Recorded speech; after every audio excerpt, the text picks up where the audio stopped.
복음이 고플 때 복음 한 끼. 크리스찬은 삶의 목표를 행함이 아니라 존재에 두고 살아가는 존재다.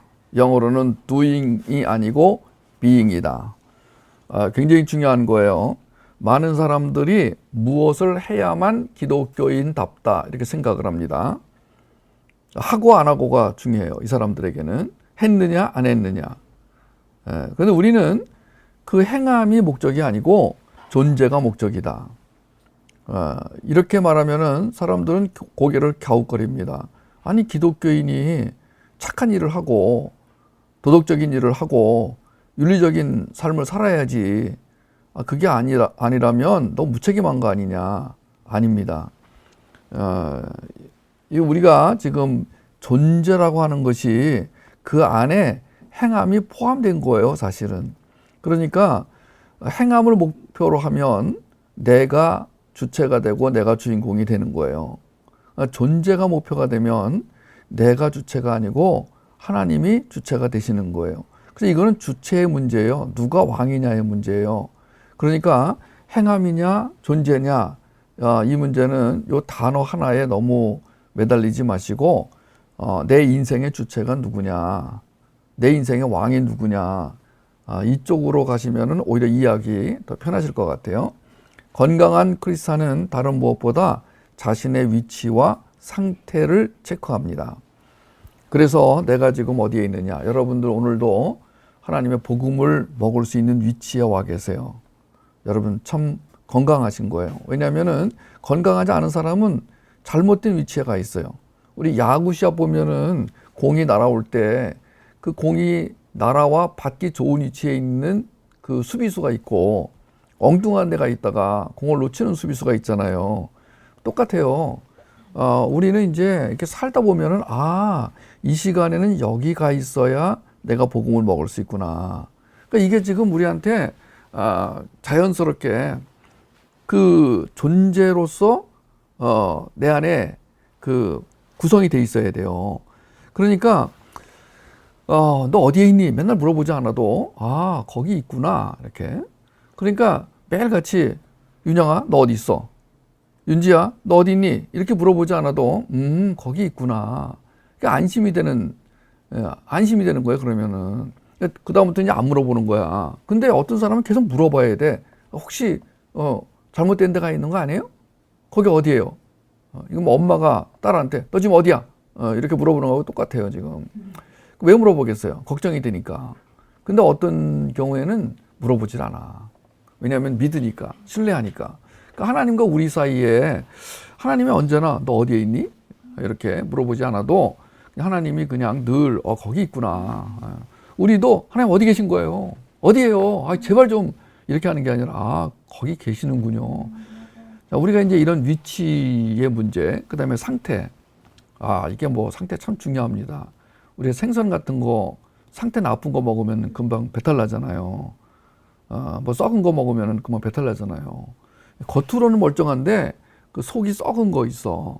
나 몇 번 그런 거 먹었다가 혼났는데. 그러니까 우리가 지금 어떤 상태냐, 이것이 이제 건강하냐 안 하냐. 그러니까 이 건강한 상태를 제일 먼저 우리 크리스찬들은 이제 어떤 상태면 건강한 상태냐. 윤영 기억나죠? 어떤 상태가 건강한 상태냐 기억나요? 기억 안 나요? 잊어버렸어요? 어떤 상태가 건강한 어린이냐? 주의 어린이. 주의 어린이 중에서 건강한 어린이는 누구냐? 바로 복음의 맛을 잃지 않은. 그러니까 저는 요새 밥맛이 너무 좋아가지고 지금 걱정이야 지금. 제가 원래 밥맛이 없어야 돼요. 왜냐하면 지금 하루 종일 앉아가지고 글을 쓰는데 밥맛이 있을 리가 없어요. 더군다나 이게 글을 쓸 때 잘 나올 때도 있지만 뭔가 이 머릿속에서 뱅뱅뱅뱅 매물 돌면서 안 나올 때가 있어요. 글 쓰는 사람에게는 그때가 제일 괴로운 시점이거든요. 뭐 끄집어내야 되는데 이게 안 나오는 거야. 그러면 한 페이지 갖고 막 3시간, 4시간씩 막 머리를 쥐어짜면서 그렇게 지내다 보면은 밥맛이 없어지기 쉬워요. 그래서 대개 이제 작가들이 삐쩍 말랐어요. 나같이 살찐 사람들이 거의 없습니다. 난 이상하게 요새 그렇게 하루 종일 신경 쓰는데 밥맛이 좋아요. 난 뭐든지 갖다 주면 다 먹어. 그래서 내가 내 스스로 이렇게 절제를 해야 돼. 여기까지만 먹어야지. 에? 한 숟갈이라도 남겨야지. 여러분, 복음에 이렇게 맛이 있어야 됩니다. 복음에 입맛이 있어야 돼요. 그래서 복음을 먹으면은 너무 좋아가지고 이 밥맛이 좋은 사람들은요 먹으면 먹을수록 살쪄요. 그게 살로 갑니다. 말하자면 복음의 맛을 잃지 않은 사람들은 조금만 먹어도 그게 다 영양분으로 갑니다. 근데 이 복음의 맛을 모르는 사람들은 도대체 왜 이걸 먹어야 되는 것인지, 아이고 수요일은 이렇게 또 빨리 돌아오고 주일날은 이렇게 빨리 돌아오는 것인지, 아니 그냥 대강 하고 넘어가지 또 오늘도 이렇게 1시간씩 또 복음을 먹어야 된다. 여러분, 이런 분들은 좀 맛을 잃어버린 거예요. 건강하지 않은 거예요. 그래서 우리가 어떤 상태냐, 겉으로 볼 때는 좀 멀쩡해요. 교회도 잘 가고 교회에서 열심히 살고 주방 봉사도 하고, 그런데 쿡 찔러 보면은 이상하다. 뭐가 이렇게 젓가락이 쑥 들어가는데 물컹한 게 있어. 그런 거예요 지금. 그래서 건강한 크리스찬은 행함이 아니라 존재다. 자신의 위치와 상태를 체크한다. 우리에게서 이제 경건의 행동이 나오게 돼 있어요. 나와야 돼요. 경건하다. 이것은 이제 하나님의 속성이죠. 경건함이라는 것이. 그러니까 자신을 함부로 내돌리지 않고, 그 다음에 자기의 영과 혼과 육에 무익하거나 또는 해로운 것은 하지 않거나 먹지 않으며, 자, 이렇게 경건의 행동을 이제 나오게 되어 있어요. 그것은 그리스도 예수 안에 있는 생명의 성령의 법에 따라 주님과 한 몸이 되었을 때 저절로 나타나는 생명력의 결과여야 한다라는 거예요. 생명력이란 단어가 굉장히 중요합니다. 제가 오늘도 하루 종일 생명력에 대해서 글을 쓰다 왔습니다. 제가 Five Jesus Power라는 이 책을 쓰는데, 이 Five Jesus Power 첫 번째가 생명력이에요. 자, 이거를 이제 생명력이란 단어를 안 들어본 사람에게 설명을 해야 되는 거야. 우리는 이제 자주 이걸 써가지고 웬만한 분들은, 나하고 자주 만나는 분들은 이제 생명력 그러면 뭔지 이렇게 감이 와 이게. 그런데 이걸 안 들어본 사람들에게 지금 내가 글로 이걸 설명해 주는 거야 지금. 그러니까 이 책을 받아보는 사람이 딱 펼쳐가지고 이게 생명력이구나. 그러면 그 생명력을 내가 얻어야 되겠구나가 책의 목적이야 지금. 내가 책을 쓰는 목적은 사람들에게 생명력이 필요하다는 걸 알려주고, 또 어떻게 그 생명력을 얻을 수 있는지를 알려주고, 그래서 그 생명력을 가지고 살아가도록 돕는 게 이 책을 쓰는 목적이란 말이에요. 근데 이 생명력, 그래서 제가 이제 오늘 막 수정한 글 내용을 제가 좀 오늘 소개를 좀 하려고 그래요.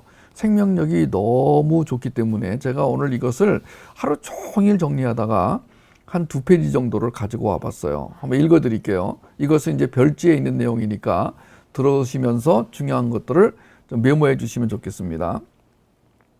생명력은 생명을 가진 자가 생명을 가진 자처럼 살게 하는 힘 또는 능력을 말합니다. 지성소에 들어가 상처와 욕망의 문제가 해결된 후 은혜로 채워짐을 경험하는 신비한 능력입니다. 에덴에서 죄 짓기 전에는 자동적으로 충만해 있던 것이 에덴 사건 이후에는 구하고 요청해야 얻을 수 있는 능력이 되었습니다. 생명력을 구하는 직면은 계시에 대한 반응입니다. 기특하게도 9살짜리 아영이가 내가 쓴 이 직면책을 읽고 정리를 잘했더라고요. 매주 부산에 내려가서 만나는 아영이는 내가 이 세상에서 마지막으로 양육하는 다음 세대입니다. 윤영이도 그렇습니다. 예찬이도 그렇습니다. 근데 이 아영이가 숙제를 냈더니 내 직면책을 읽고 직면이 뭐라는 거를 정리해 왔는데 너무 잘했어요. 그 아영이가 이렇게 썼어요. 직면은 계시가 있어야 가능하다. 얘가 지금 계시를 얼마나 이해하는지 모르겠는데 이렇게 썼어요. 그 다음에 또 뭐라고 썼냐면은 직면이 중요한 이유는 도피나 폭발로 가는 걸 방지하기 때문이다. 직면은 계시를 받아들이는 영혼의 호흡 기도다. 토하는 기도이며 들이마시는 기도다. 생명력 충만을 저해하는 결핍의 문제를 해결하기 위해 상한 마음을 먼저 토하는 것이다. 여러분 다 아시겠지만은 시편 102편이 직면의 근거거든요. 과거에 한글 성경에 보면은 마음이 곤고한 사람이 그 곤고한 마음, 즉 상한 마음을 주께 가지고 가서 토로하는 기도라고 시편 102편에 제목이 붙어 있었거든요. 그게 직면기도의 근거예요. 직면은 완벽한 의사를 만나서 어디가 아픈지 토설하고 생명력을 구하는 기도입니다. 그러므로 직면할 때 횡설수설하거나 중언부언할 필요가 없어요. 하나님의 생명이 있는 자에게 직면기도는 아주 자연스러운 거예요. 지성소에서 직면을 하기로 했다면 탁월한 선택을 한 겁니다. 대개는 중보기도나 간구기도를 먼저 하지만 생명력이 얼마나 중요한지 아는 성도라면 직면기도를 먼저 할 거예요. 그것은 하나님을 완벽한 의사로 인식해야 가능한 일이에요. 왜냐하면 회복이 먼저거든요. 중보나 간구는 회복된 다음에 해야 마땅합니다. 제가 자료 찾다 보니까 뉴질랜드의 복음주의자인 브라이언 매드웨이라는 분이 이렇게 말했어요. 교회에 예수님을 사랑하는 자들로 가득 차 있다. 그러나 그들은 정작 예수님의 사랑하시는 대상은 사랑하지 않고 있다. 하나님은 당신을 교회로 부르지 않으셨다. 하나님은 당신을 선교지로 부르셨다. 이렇게 말하면서 선교하지 않으면 마치 죄 짓는 것처럼 야단을 치더라고요.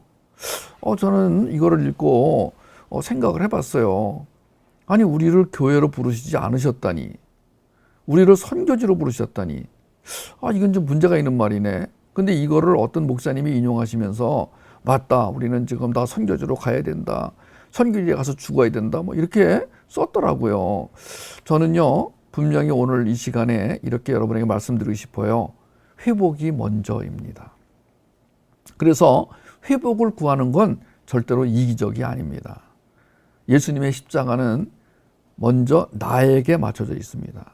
예수님은 나를 구하러 그 먼 길을 오셨습니다. 예수님은 이 우주에 나 한 사람만 있었어도 십자가를 지러 오셨을 것이 분명합니다. 복음은 내가 그분을 사랑하라는데 목표를 두지 않고 그분이 나를 사랑하신다는 것을 알게 하려는데 목표를 두고 있습니다. 물론 회복이 되면 선교하러 떠나요. 땅끝이라도 갑니다. 그런데 땅끝이 어디예요? 바울 당시에는 스페인, 서바나가 땅끝인 줄 알았지만 이젠 과학의 도움으로 내 뒤통수, 내 자식 앞인 것을 우리가 알고 있어요. 지구는 둥그니까 자꾸 걸어 나가면 자식의 얼굴이 보이죠. 거기가 선교지예요. 저는 오늘 이 생명력이라는 개념을 가지고 간호사 영성을 좀 설명해 보려고 합니다. 상처 입었던 사람이 하나님께 치료받고 회복되어 다른 사람을 회복하도록 돕는 것이 간호사 영성이라고 그랬어요. 자, 이제 병원에 의사가 한 분만 있으면 돼요. 왜냐하면 이 의사는 완벽한 의사이기 때문에, 전능한 의사이기 때문에 이 의사는 모든 병을 다 고칠 수가 있어요. 모든 문제를 다 해결할 수 있는 분이세요. 그러니까 선교사든 목사든 다 간호사가 돼야 돼요. 간호사 훈련을 얼마나 받았느냐에 따라 수습 간호사, 인턴 간호사, 정 간호사로 나뉘잖아요. 앞으로 한국교회 직급을 뭐 집사, 권사 이렇게 하지 말고 그냥 간호사로 다 통일했으면 좋겠어요. 그러면 매주 병원에 가서 의사를 만나 회복되어 돌아온다는 개념이라도 잡힐 텐데, 저는 교회 안에 좀 어설픈 돌팔이들이 좀 많다 이렇게 생각을 합니다. 이분들이 뭐 침 놓는다, 수술한다, 뼈 맞춘다 하면서 병세를 오히려 악화시키고 있습니다. 의사를 절대 신뢰하는 간호사라면 치료 중에 끼어들지 않을 거고 충고나 가르침이나 상담이나 나눔 같은 거를 하지 않을 거예요.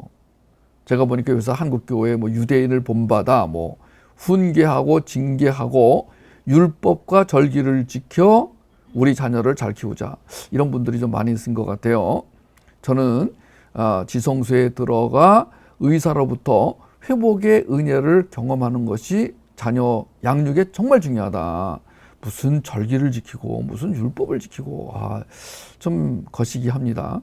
저는 영어로 이렇게 말하고 싶어요. Jesus is enough. 간호사가 할 일은요, 환자를 의사 앞에 데려가는 것뿐이에요. 데려가기만 하면 돼요. 어른 환자들은 질질 끌고 갈 때도 있지만 아이들은 번쩍 안아도 돼요. 윤영이 지금 내가 뭐 번쩍 안아서 데려갈 수 있어요. 윤영이가 뭐 발버둥만 치지 않으면. 오히려 어린아이들은 웃으면서 안겨서 잘 따라올 거예요. 근데 어른들은 하도 속고 살아서 그런지 지성소에 들어가자 그래도 좀 의심하는 어른들이 있는 것 같아. 아이들은 들어가자마자 금방 의사를 알아보고 덥석 안기는데 어른들은 아마 그럴 것 같아요. 누구세요? 누구시죠? 이렇게 세상에. 아마 그 천국에 가서도 그럴 거야. 예수님 만나자마자 누구시더라? 이렇게 할 것 같아. 저는 이 지성소에 들어가는 거를 상상만 해도 즐겁습니다. 아영이 같은 아이들은 직면을 잘 정리할 뿐 아니라 이미 직면의 경험을 여러 번 갖고 있어요. 아영이, 서연이, 루빈이, 도연이 뭐 이런 아이들, 뭐 우리 지금 부산 어린아이들, 우리 서울에 있는 친구들, 저는 이 친구들이 마지막으로 이 세상에서 양육하는 아이들입니다. 지금도 우리 복음 함께를 같이 들고 있는 우리 어린이들, 어린이 친구들 반갑습니다. 자, 저는요, 이 어린이들이, 주님의 어린이들이 예수 그리스도의 생명력으로 살아가도록 지성소 예배와 직면 기도를 제가 볼 때는 푸른 꽃들이에요. 저는 때때로 교회가 무서울 때가 있어요. 돌팔이가 많기 때문이에요. 간호사 역할만 해야 되는데 간호사 면허증 갖고 함부로 칼을 휘둘거나 처방까지 해요. 40일 새벽 기도에 특별이란 단어까지 붙여서 환자들을 끌어낸 다음 복음 없는 찬양으로 감정만 흐느끼게 하고 선교지 안 가면 하나님이 저주할 거라고 엉터리 예언도 해요. 무서워요. 진짜 의사가 시퍼렇게 살아있는데 돌팔이들이 계속 칼잡이 노릇하는 교회에 무슨 일이 벌어지겠어요? 상담학, 심리학, 인문학, 미학, 철학, 언어학, 사회과학, 경제학, 경영학, 종교학 뭐 이런 것들이 강단 위에서 막 춤을 추는 것 같아요. 예수 그리스도만 알려주면 되는데 독서 실력 자랑하려고 그러는지 종횡무진합니다. 미안한 감정은 감출 수 없는지 마지막에 잠깐 예수님 불러내고 끝이더라고요. 물론 다 망한 건 아니에요. 건강한 교회, 건강한 부모들도 있어요. 그런데 크고 위협적인 교회, 그리고 문제 있는 가정 다 비슷비슷하더라고요. 진짜 문제는 생명력이란 개념조차 없이 자식을 살리겠다고 나서는 사람들. 예수 믿는 자의 능력이란 오직 예수 그리스도로부터 나오고 예수 그리스도를 만나려면 성소에 들어가야 하는데 율법 가르치기, 절기 가르치기, 훈계하기, 경청하기 뭐 이런 것들로 성경적 자녀 교육을 성공하라고 하는데 말이 안 되는 것 같습니다. 자식이 좀비 되면 그 가정은 폭망합니다. 가정이 폭망하는데 교회가 온전할 리가 없죠. 제가 요새 교회 폭망 지수를 한번 만들어 봤어요. ZQ라고, Zombie Quotient라고. 그래서 이 ZQ를 분모와 분자로 이제 만들어 봤어요. 분모에는 양육 지수, 즉 BQ가 들어가고 영성 지수 SQ가 들어갑니다. BQ 플러스 SQ. BQ는 Bring Up Quotient, SQ는 Spiritual Quotient예요. 그 다음에 분자에는 뭐가 들어가냐면 A 플러스 B 플러스 C 플러스 D 플러스 E 플러스 접촉 지수 플러스 면역력 지수가 돼요. 좀 복잡한 것 같은데 써보면 별거 아닙니다. 지금 복음학교 듣고 계시는 분들은 메모지에다가 써가지고 한번 좀 보시기 바라요. 다시 말할게요. ZQ, 교회 폭망 지수, 이 잠비 쿼션트. 그러니까 지금 좀비가 되면 망하는 거예요. 저는 생명은 안 뺏기는데 죽은 것 같은 자들이 있다 이거예요. 교회 안에, 가정 안에. 예수의 생명은 있는데 죽은 것 같아. 근데 이 가만히 눈 감고 있는 게 아니라 무서워. 막 그냥 막 점프를 하면서 막 내 피를 빨아먹겠다고 달려들어. 나는 지금 진짜 무서운 사람들이 있어요. 요새 그간 신천지 좀 얘기하기 그렇지만 신천지 사람들도 나는 이 좀 무서운 사람들인 것 같아. 제가 그 자료 보니까요, 이분들에게 찍히면은 살아남을 수가 없어. 이분들한테 한번 딱 전도 대상자로 찍히면 그날로 끝이래. 뭐 3명, 5명, 7명씩 달라붙어가지고 완전히 포위해가지고 그 사람이 신천지 멤버가 될 때까지 온갖 방법을 동원해서 그 사람을 전도한다는 거야. 무섭습니다. 잠비예요. 좀비.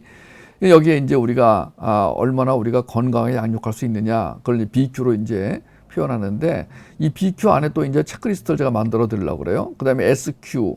SQ의 첫 번째가 뭐냐? 얼마나 이 사람이 복음을 갈망하느냐, 얼마나 복음을 알아듣느냐. 그거예요. 그 다음에 이제 A는 뭐냐? 생명력 부족. B는 뭐냐? 통찰력 부족. C는 뭐냐? 분별력 부족. D는 창의력 부족. E는 변증력 부족. 그런 다음에 이제 접촉 지수가 뭐냐? 이게 요새 그 코로나 보면 있잖아요. 그 코로나에 감염된 사람 만나면 코로나 걸리는 거 아니야. 뭐 코로나 그 감염된 사람 옆에 있으면 그 사람하고 손만 잡아도 걸린대요. 접촉만 하고 접촉 안 하고 옆에만 있어도 걸린다는 거야. 그래서 우리가 이 좀비하고 얼마나 가까이 있느냐. 그러니까 우리 지금 윤영이, 예찬이, 지암이 다들 친구를 잘 사귀어야 돼. 친구보다 더 중요한 게 뭐냐면 결혼 대상자야. 지암이 아무하고나 그 연애하면 안 돼요. 나한테 허락받아야 돼. 여기 와서 이렇게 같이 훈련받은 여자 아니면은 만나지를 마세요. 우리가 지금 있잖아요. 이 접촉, 누구를 접촉하느냐. 그 다음에 면역력 지수가 있어요. 접촉을 해도 오히려 내가 그 사람을 건강하게 만들 수 있으면 이 사람 면역력이 있는 거야. 그러니까 상대방이 바이러스에 오염됐어. 근데 오히려 내가 그 사람을 데리고 병원에 들어가도 나는 안 걸리고 그 사람은 치료받아. 이러면 되는 거라니까 이게. 그게 건강한 간호사라는 거야. 그래서 자 다시 한번 분모에는 뭐가 들어가요? BQ와 SQ가 들어갑니다. 분자에는 뭐가 들어가요? A, B, C, D, E. 그 다음에 접촉 지수니까 뭐예요? 접촉하다, 컨택. 그러니까 이거 뭐예요? CQ가 되겠죠. 그래서 이제 우리가 이러한 그 생각을 좀 해봤어요. 아, 지금 이게 생명력이 너무 중요한데 지금 교회 안에서 오히려 부모나 교사가 아이들을 좀비로 만드는 경우는 없을까? 있을 수가 있다. 위험하다. 알려줘야 되겠다. 그래서 제가 이제 이런 글을 써서 이런 강의를 해서 여러분에게 지금 전달해 드리는 거예요. 생명을 가진 자가 생명을 가진 자답게 하느님을 뭐라고 한다 그랬어요? 생명력. 그 다음에 이 생명력 얻는 장소가 어디라고요? 지성소. 예. 이 개념은 오직 예수 그리스도라는 명제에서 나왔어요. 어떻게 하면 우리 자식들이 아플 때마다 지성소에 들어가 의사이신 하나님 앞에 직면기도를 드릴 수 있을까?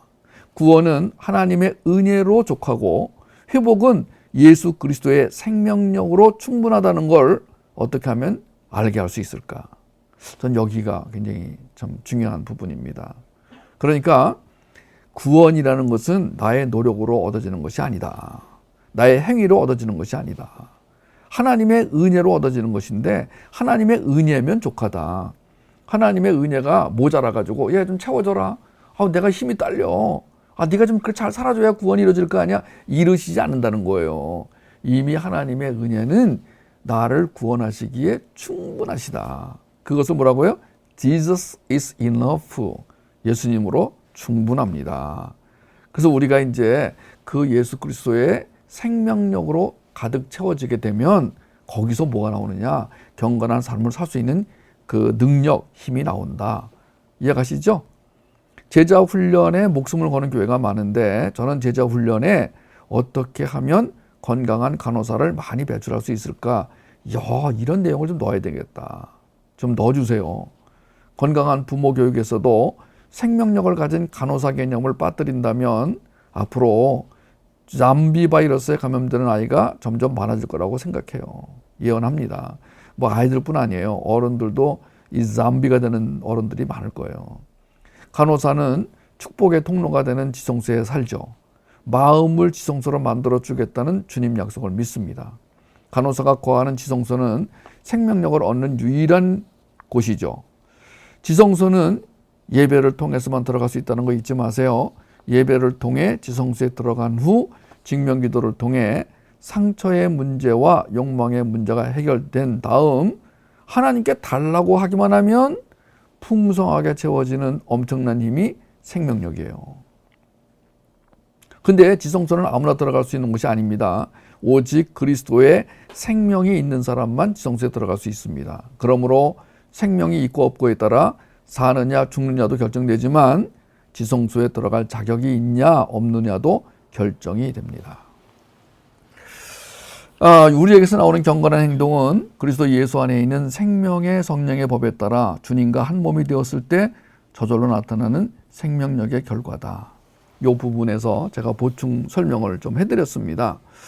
우리가 영적 승리를 경험하고 영적으로 성장하는 수단으로 규칙, 규범, 계명을 준수하는 데 초점을 맞추는 접근은 율법주의에 해당한다고 우리가 좀 같이 여러 번 확인했습니다. 레갈리즘. 그러니까 율법을 지켜야 영적 승리가 이루어진다. 이것은 율법주의적 발언입니다. 사실 옛날에 우린 소경이었잖아요. 근데 하나님이 뚫고 들어와서 우리를 구원해 내셨잖아요. 빛을 보여주셨잖아요. 그러니까 주님은 빛이에요. 이 빛이 인식이 안 되면 우린 계속 어둠 속에 있게 되고요. 빛이 인식이 되면 어둠을 이기게 됩니다. 주님이 찾아오셨어요. 뚫고 들어오셨어요. 구속하셨어요.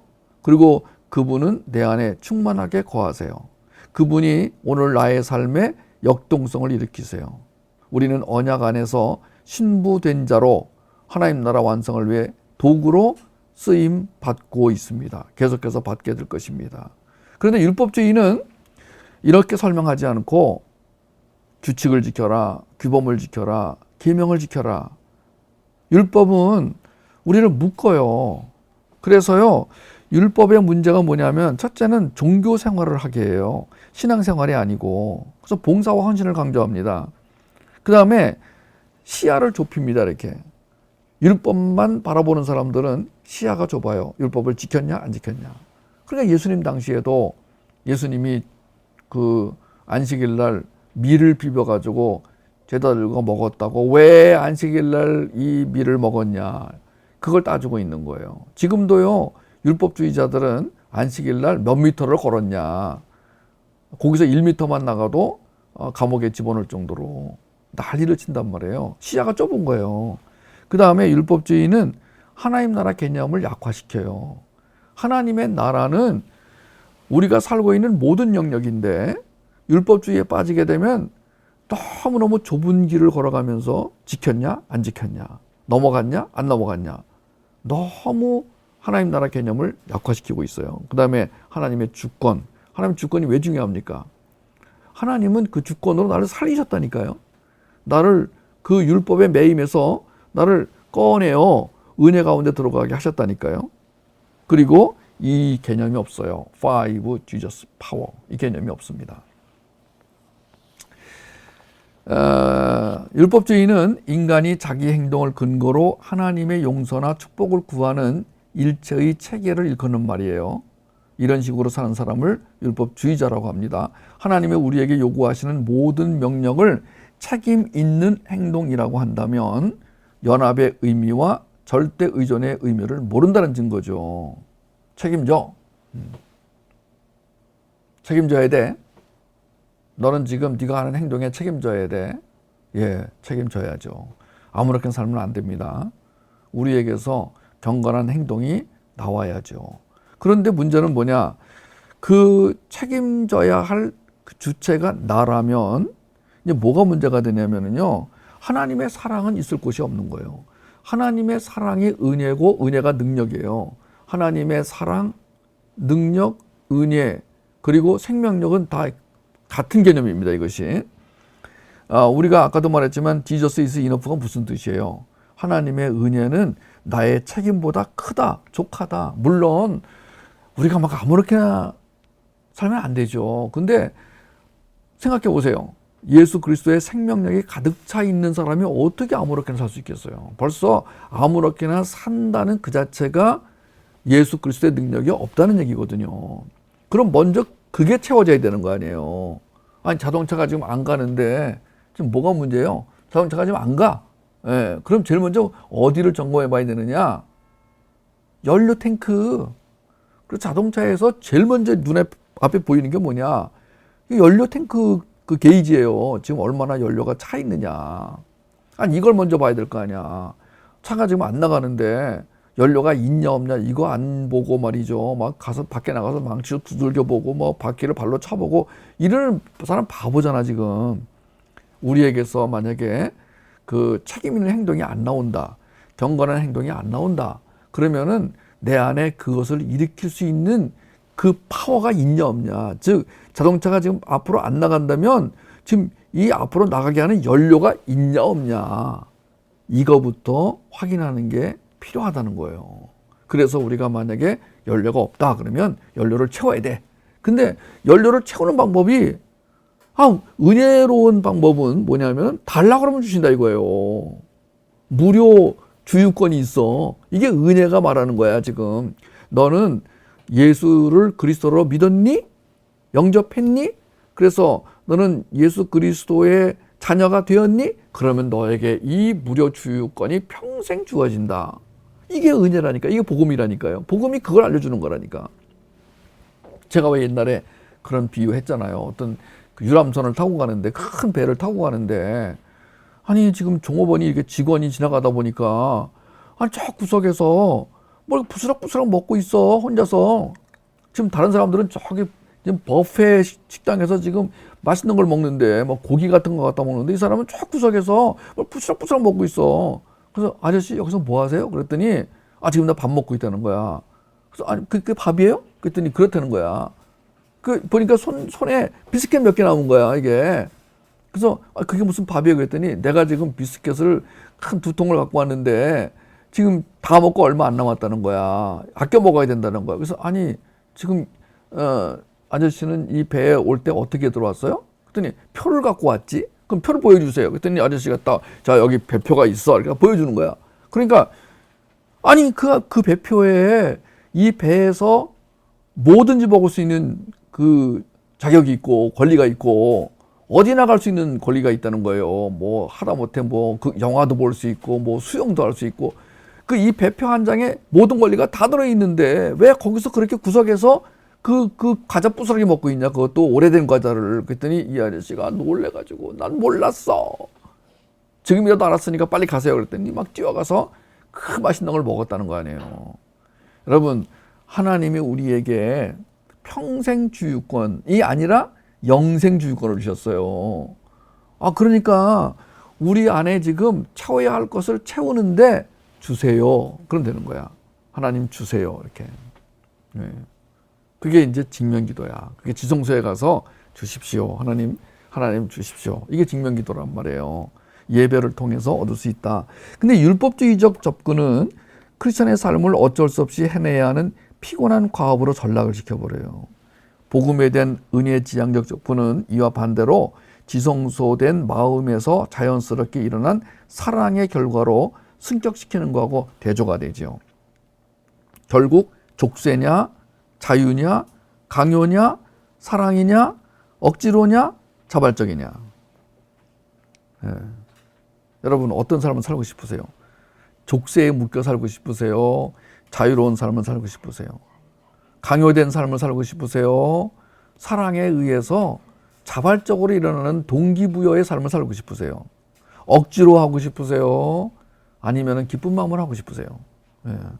이거 다 자녀한테 적용하면은 우리 자녀가 그냥 족쇄에 묶여가지고 질질질질 끌려다니고 그냥 뭘 하라 그러면 강요에 의해서 억지로 하고 그래서 기쁨도 없고 노예생활 하는 것 같고 그래서 결국은 나중에는 지쳐가지고 모든 걸 다 포기하고 마는 그런 자녀가 안 되기를 바라요. 하나님의 사랑은 우리에게 억지로가 아니라 자발적 순종의 마음을 일으키시죠. 제가 오늘 자발적으로 하고 있습니다. 여러분에게 지금 자발적으로 지금 복음 한 끼를 대접해 드리고 있습니다. 자발적 순종. 제가 이 오랫동안 평생 동안 자발적으로 안 했으면 전 지금 아마 뼈만 남았겠죠. 지금 막 겁이 나가지고 내가 만약에 주님의 이런 사역을 안 하면은 난 벌 받을 거야 이렇게 두려움이 있었으면 저는 지금 뼈만 남았을 거예요. 밥맛도 없었을 거야. 근데 저에게는 자발적인 순종의 마음이 일어나서 기쁜 마음을 하고 있습니다. 하나님의 사랑은 우리 즉 신부인 우리 나로 하여금 언약 속에서 도구로 사용하신다는 믿음을 불러일으킵니다. 저는 이번 책이 좀 잘 써졌으면 좋겠어요. 근데 거의 다 이제 마무리 단계에 들어왔는데 하나님이 저를 도구로 사용하셔서 글을 쓰든 뭐 강의를 하든 뭘 만들든 간에 이것을 통해서 그 도구로 잘 쓰셔서 하나님의 사랑과 은혜, 생명력이 흘러가는 그런 계기로 삼아 주셨으면 좋겠어요. 어저께 제가 경성대학교 지금 강의를 녹화를 했어요. 지금 경성대학교도 코로나 바이러스 때문에 이제 캠퍼스에 학생들이 못 오고 교수도 못 가서 영상으로 강의를 하라고 그래서 제가 영상으로 찍었는데요. 찍은 거 보니까 참 잘 찍었어. 편집을 누가 했는지 모르지만 편집도 잘해가지고 그 내용이 지금까지 찍은 거 어떤 것보다 너무너무 잘 나왔어요. 그래서 제가 감사하다. 지금 내 안에 이런 내용을 이렇게 전할 수 있는 하나님의 복음을 잘 정리할 수 있는 은혜를 주시고 또 이것들을 영상으로 찍어서 편집할 수 있는 좋은 동역자를 붙여주시고 그래서 이 모든 것들을 도구로 사용하셔서 결국은 뭐냐, 이 강의를 듣는 학생들 마음 가운데 하나님의 은혜가 흘러가가지고 그 중에 몇 명이라도 하나님 이 영생의 구원의 이 은혜 가운데 들어오게 해주세요. 이런 기도가 저절로 나오더라고요. 저는 하나님의 사랑이 우리 안에 흘러 들어오잖아요. 그러면은 시련과 연단이 온다고 하더라도, 역경이 온다고 하더라도 오히려 그것을 통해서 쓰임받는 사람으로 준비시킨다는 것을 알고 있습니다. 하나님을 인식하게 되고 의존하게 되고 하나님 나라 완성에 쓰임받는 자로 살게 되고 그리고 늘 천국의 기쁨이 그 안에 충만한 와우죠? 자, 그 다음 보십시오. 율법은 우리가 무엇을 해야 하는지를 말해줄 수 있지만 그 요구를 수행할 수 있는 능력을 주지는 못합니다. 율법이 우리에게 줄 수 있는 것은 실패에 대한 정죄감 뿐입니다. 율법주의는 죄와 사망의 법을 활성화시킵니다. 율법은 죄를 짓고 싶은 욕망을 불러일으킨다고 로마서 7장 5절에 써 있어요. 왜냐하면은 그 죄를 짓고 싶은 욕망으로 인해서 우리가 사망으로 끌려가는 것을 경험하게 하는 거예요. 이게 역설입니다. 우리가 죄로 인해 사망으로 끌려가면서 하나님 살려주세요 이러기를 바라시는 하나님이. 가장 건강한 사람이 누구냐면 제가 살아보겠습니다. 제 힘으로 살게요. 하나님 저를 그냥 내버려 두세요. 이게 악당이야. 이거 악질이에요. 근데 이 세상에서는 그런 사람을 훌륭하게 본다니까. 세상에서는요, 엄마 걱정하지 마세요. 아빠 내 힘으로 살게요. 어이구 훌륭해요. 그런데 우리 하나님은 그런 사람을 이 악질로 본다니까. 이게 이제 우리가 이제 세상 교육을 받을 때 조심해야 될 거예요. 세상에서 성공하는 사람들이 잘못하면은 하나님 보시기에 죄를 질 수가 있다. 성공하면 다 죄가 아니라 성공하는데 그게 죄가 될 수 있다. 이 부분을 잘 여러분 아셔야 돼요. 이게 무슨 뜻인지. 우리 안에 거하시는 예수님의 생명력, 인격, 성품이 나타나지 않는다면 선한 행위도 죄가 될 수 있다. 무슨 말인지 아세요? 자, 내가 다른 사람을 도왔어요. 구제도 하고 봉사도 하고 그리고 우리 집에 있는 거 다 갖다가 줬어요. 내가 아끼는 것도 막 친구한테 막 줬어요. 보통 사람들이 선하다라고 말할 때는 그런 걸 말해요. 자기 거를 포기하고 남에게 베풀면 이 사람은 착하다, 선하다. 밥도 안 먹고 봉사활동하면 아이고 훌륭하다. 자기 집에 먹을 거 다 갖다가 딴 사람 주면은 아이고 성자다 이렇게 말을 합니다. 하나님은 그것을 가지고 훌륭하다 안 하다라고 말하시지 않고 하나님이 훌륭하다고 하는, 하나님이 건강하다고 하는, 하나님이 아름답다고 하는 사람은 어떤 사람이냐? 예수님의 생명력, 예수님의 인격, 예수님의 성품이 나타나는 사람이다. 이 부분을 여러분 잘 아셔야 돼요. 아니 그러면 그런 사람들은 그러면 자기 먹을 거를 자기 혼자 먹을까요? 아니요. 그럼 똑같네요. 똑같지 않아요. 왜냐하면은 여러 번 말했지만 잘 기억하셔야 돼요. 앞에 사람은 선한 일을 내가 했어요. 그런데 뒤에 사람은 그 선한 일의 동기가 예수님이에요. 그러니까 항상 우리는 선하고 악하다의 기준이 뭐냐? 예수님이 왕이냐, 내가 왕이냐. 예수님이 주인이냐, 내가 주인이냐. 내 인생을 지금 내가 마음대로 막 결정하고 주관하고 하느냐, 아니면 예수님이 하라는 대로 하느냐. 이게 선과 악이에요. 이게 근데 습관이 돼야 돼, 이게. 뭐 안 하려고 하다가 어쩌다가 한번 그래요 내가 한번 해줄게요 이게 아니고 그냥 자연스럽게 예수님이 왕인 삶을 살면은 그게 바로 안정감 있는 삶이라는 거야. 자, 나의 행위, 나 자신 이런 것들에게 초점 맞추지 마세요. 혹시라도 뭐 율법적 가치 이런 말에 속아 넘어가지 마시기 바랍니다. 시선을 나에게서 떼어내서 그리스도에게 집중하시기 바랍니다. 성취지향적인 삶의 방식에서 은혜에 거하는 삶으로 발걸음을 옮기면 더 이상 자신의 태도나 행위에 집착하지 않게 될 거예요. 아가서에서는 어린 양의 혼인잔치로 결론되어지는 구속사 복음의 내용이 극적이고 시적이고 아름다운 언어로 표시되어 있어요. 아가서도 하나님의 계시거든요. 성경 전체가 계시예요. 여기 보면은 이 복음이라는 것이 뭐냐? 복음. 우리가 복음 하는데 복음이 뭐냐? 그러면 예수님은 누구신가? 예수님의 속성과 성품이 복음이에요. 그 다음에 예수님이 무엇을 하셨냐? 예수님은 우리를 구원하셨어요. 구속하셨어요.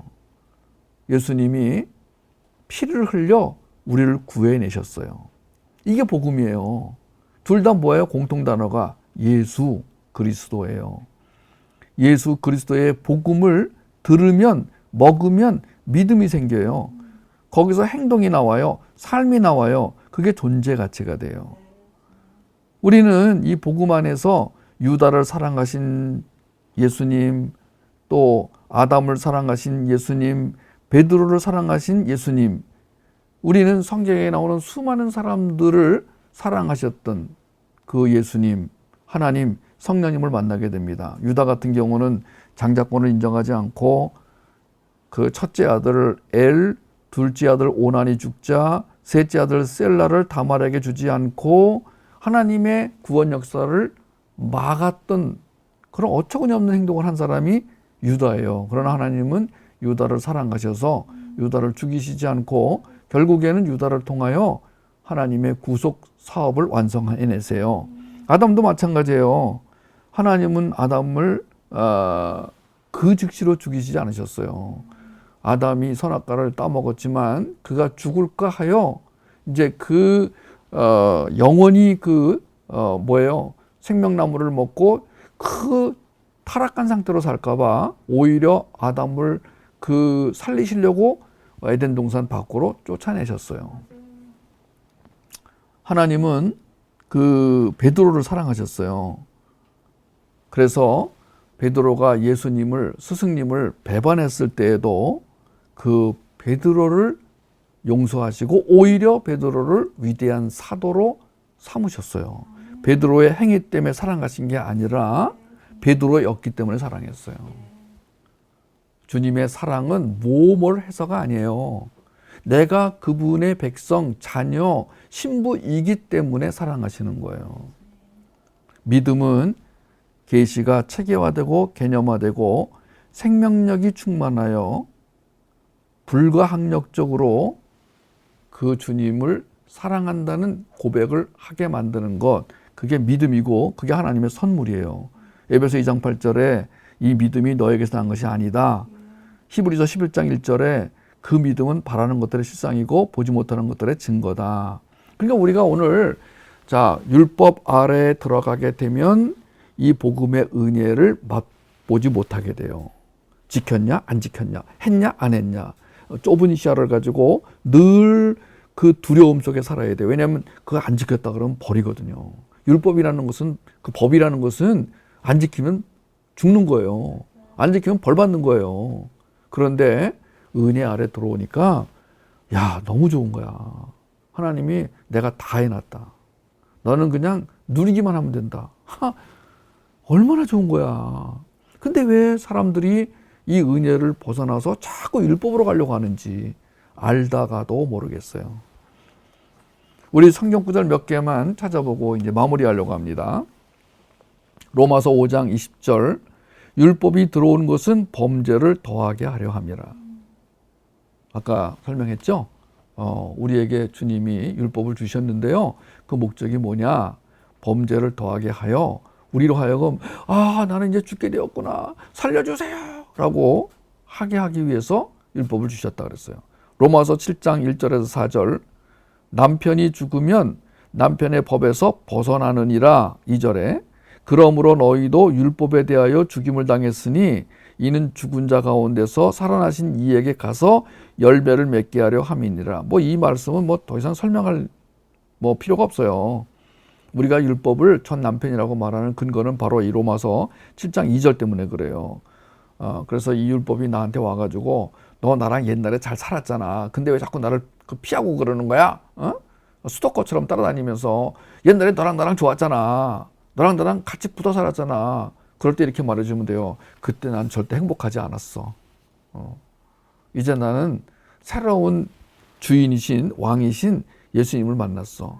그분은 나를 너와 다르게 너는 뭐 했냐 안 했냐고 맨날 따지고 그랬지만 그분은 나를 어떠함에도 불구하고 나를 사랑하셔. 이제 나는 너를 안 따라갈 거야. 이게 이제 로마서 7장 1절에서 4절 내용이거든요. 로마서 7장 5절에서 6절 이제는 우리가 얽매였던 것에 대하여 죽었으므로 율법에서 벗어났으니 이러므로 우리가 영의 새로운 것으로 섬길 것이요 율법 조문에 묵은 것으로 아니할지니라. 로마서 7장 7절에서 8절 그런즉 우리가 무슨 말하리요? 율법이 지으냐? 그럴 수 없느니라. 율법으로 말미암지 않고는 내가 죄를 알지도 못하였으니 곧 율법이 탐내지 말라 아니하였더라면 내가 탐심을 알지 못하였으리라. 그러나 죄가 기회를 타서 계명으로 말미암아 내 속에서 온갖 탐심을 이루었나니 이는 율법이 없으면 그가 죽은 것임이니라. 그러니까 지금 뭐냐면은요. 자, 율법이 죄냐 이거예요. 율법이 나쁜 거냐? 아니에요. 율법은 오히려 우리를 은혜 가운데로 데려가요. 그래서 율법은 선하다고 할 수 있어요. 율법이 오히려 나를 은혜로 끌고 간다니까요. 우리가 이제 율법 폐기론자라는 게 있어요. 그러니까 율법이 필요 없다. 율법은 악하다. 이렇게 아니에요. 그렇지 않습니다.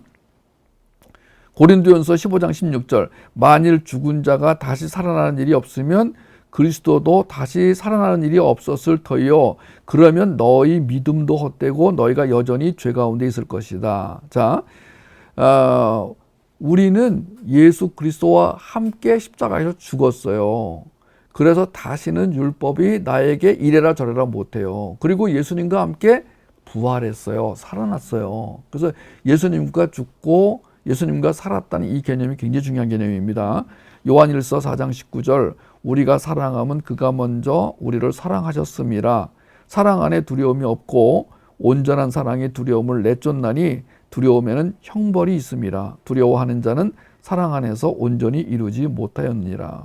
율법 안에 들어가면 두려워요. 왜냐하면 이거 못 지키면 어떡하지? 이렇게 100개 지키다가 하나만 안 지켜도 사형 딱 재판장이 그러기 때문에 늘 두려워요. 그런데 은혜로 오니까 예수님의 은혜로 오니까 그게 예수님의 사랑이더라 이거예요. 근데 예수님의 사랑은 특징이 있어. 두려움을 없애준다는 거야. 그럼 뭐가 와요? 평강, perfect peace. 그러니까 사업이 안 돼도 주님 그냥 알아서 하십시오. 물론 걱정은 돼요. 그리고 걱정해야죠. 우리가 지금 이렇게 장사하는 사람이 있잖아요. 장사 팽개치고 안방에 벌렁 들어넣어가지고 하나님 알아서 장사해 주세요. 설거지 하나님 해주세요. 이거 아니에요. 우리가 그 염려라는 것은 뭐냐면 그 하나님 주시는 마음을 가지고 어떻게 하면 사람들을 기쁘게 해줄까라는 하나님의 성품에서 우러나오는 그 사랑으로 염려하고 걱정하는 건 그건 괜찮아요. 그런데 이거 될까 안 될까 그리고 더 많이 벌어야지 더 잘 살아야지 나 굶어 죽으면 어떡해. 그러니까 기본적으로 이 두 번째 요런 사람은요 뭐가 문제냐면 하나님이 살아계심을 믿지 않는 거예요. 이게 문제야. 두려움이 문제가 아니라 이 사람은 지금 하나님 살아계심을 안 믿는 거야. 자, 거기에는 없지만은 고린도후서 5장 21절 하나님이 죄를 알지도 못하신 이를 우리를 대신하여 죄로 삼으신 것은 우리로 하여금 그 안에서 하나님의 의가 되게 하려 함이라. 아이고 맞아요. 우리가 의인된 것은 바로 하나님이 우리 죄를 예수님에게 이렇게 던졌어. 예, 그래가지고 그 예수님으로 죽게 하셨어. 그래서 우리의 죄값이 예수님 죽을 때 다 지불이 됐어. 예. 디도서 2장 14절. 그가 우리를 대신하여 자신을 주심은 모든 불법에서 우리를 속량하시고 우리를 깨끗하게 하사 선한 일을 열심히 하는 자기 백성이 되게 하려 하심이라. 여기 나왔잖아요. 뭐 하래요? 예, 선한 일을 열심히 하는 백성으로 만드신다니까요. 여기 되게 하신다 그랬어요. 그러니까 이제 그 예수님의 생명력으로 가득 차게 되면 공부하지 말래도 해요. 예, 선한 일을 하게 된다니까 이게 지금. 예. 그리고 자기 혼자 맛있는 거 먹고 혼자 있잖아요. 그런 거 안 한다니까. 그러니까 지금 선한 일이 나오는데 그게 여기 지금 디도서 2장 14절에 말씀하신 것처럼 그 예수님이 우리를 죽였다, 살렸다, 깨끗하게 했다. 그리고 그렇게 살아갈 능력까지 주셨다. 주님이 다 하신 거야, 이게 지금. 예. 그 결과로 나타나는 선한 행동은 바람직하다 이거예요. 그러니까 먼저 우리 안에서 복음을 자꾸 먹어가지고 그 복음의 능력이 나타나가지고 나도 모르게 그 복음으로 인해서 선한 행동을 하게 하면 그건 바람직한 거예요. 그러니까 이제 복음을 먹느냐 안 먹느냐, 복음을 좋아하느냐 안 하느냐, 복음의 맛을 아느냐 알지 못하느냐, 이게 굉장히 중요한. 예. 우리 양육교회 성도님들은, 우리 이 복음 학기를 들으시는 분들은 복음의 맛을 알고 입맛을 끝까지 잃지 마시기 바랍니다. 죽을 때까지, 손꼴딱 넘어갈 때까지 입맛이 살아있기를 바랍니다. 베드로전서 3장 18절. 그리스도께서도 단번에 죄를 위하여 죽으사 의인으로서 불의한 자를 대신하셨으니 이는 우리를 하나님 앞으로 인도하려 하심이라. 와우, 주님이 인도해 가십니다. 주님이 우리의 삶을 이끌어 가십니다. 성도의 견인, 하나님께서 인내를 주셔서 드디어 우리가 하나님의 목표 지점까지 가게 하십니다. 중요한 것은 널널하게 웃으면서 찬양하면서 가느냐, 아니면 머리채 잡고 끌려가느냐. 주님은 이렇게 머리채 잡고 끌려가시는 분이 아니세요. 제가 비유를 그렇게 했을 뿐이지. 우리 그 자매님들 머리 긴데 조심하세요. 예. 머리가 짧으면 안 잡혀요. 머리 긴 사람들은 머리 잡아당기기 좋잖아. 근데 그 비유예요. 여러분 그렇다고 오늘 당장 가서 빡빡 깎지 마세요. 자, 오늘 복음 한 끼를 통해서 여러분은 뭘 잡수셨나요? 오늘 저녁에 복음 한 끼가 여러분의 영에 얼마나 도움이 되었는지 모르겠습니다. 오늘 배부르신가요? 네.